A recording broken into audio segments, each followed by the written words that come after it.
Okay, golfers, if you are somebody who struggles with a pull down, okay, so this is relating to the student that I shared the other day. There is two things I want to talk about here, okay? So first of all, what is a pull down?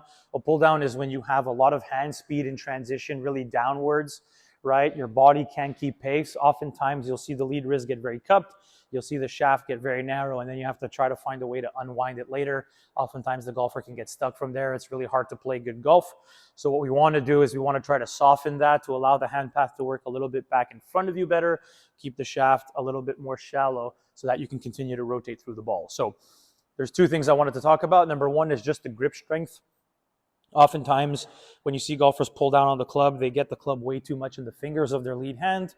They get the grip so strong that now when they get to the top of the backswing, the lead wrist is going to stay very extended. When the lead wrist stays very extended, oftentimes from here, it's really easier for me to apply that downward force to the handle of the club.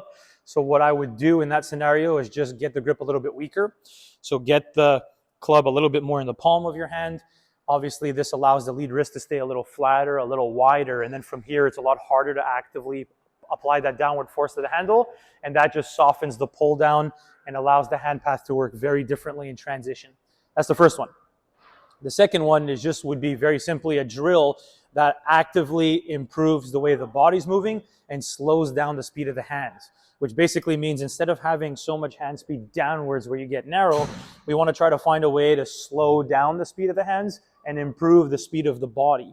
When your body rotates, your hand path usually will want to work back in front of you. So we can take this club and instead of applying a downward force with the pull down this way, we can apply an outward force to the handle through the rotation. And doing that actually helps you to shallow the club, but it also helps the body to rotate a lot better as we're doing it. So fun little drill that I'll usually give players. You're going to take an alignment stick. You're going to put it under your trail armpit. Try to have it sticking out parallel to the ground in front of you when you're doing it. You'll notice I have a little bit more of the stick in front of me as opposed to behind me.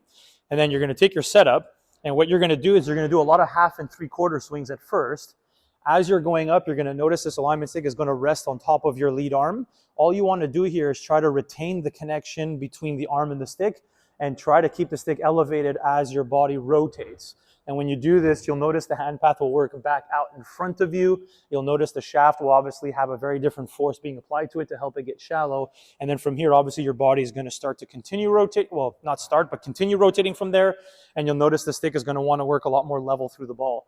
So a very different move than if you're somebody who pulls down on the club. If I do this drill and then I get to the top and I'm connected to the stick here, but then I pull down really fast, you'll notice, number one, the stick is going to tilt down towards the ground really early. You'll notice my arm and the stick have lost connection because the hand speed separates from the alignment stick. And obviously from there, the stick is not going to point towards the target nearly well or fast enough, right? So you have direct feedback now on what's happening if you pull down on the club in terms of the arm's connection to this alignment stick. So when you're setting up to the stick here, we're going to go to the top of the backswing, retain the connection. A lot of slow drills and exercises, stick stays elevated, right? Stick keeps opening up, the arm stays connected to the stick, and we're doing a lot of rehearsals, almost feeling a lot of this. Obviously, that's a very exaggerated movement, but some amount of exaggeration is necessary if you want to soften that pull down that you're doing. If I go to the top and it's connected and then I pull down on the club, I get very steep, very narrow, stick is nowhere near connected to me and it's pointing to the floor, right? So you're just going to do a lot of exercises of connection and then rotate through the ball, trying to retain that connection as much as possible. From face on, it would look something like this here. You'll see the stick is pointing in front of me. It might point slightly towards the lead side, that's fine. And then from here, it's retain connection, and then I'm not pulling down and disconnecting it. I'm trying to hold that connection and then rotate my body. Very, very different pattern. This is the best drill for you to start doing it, okay?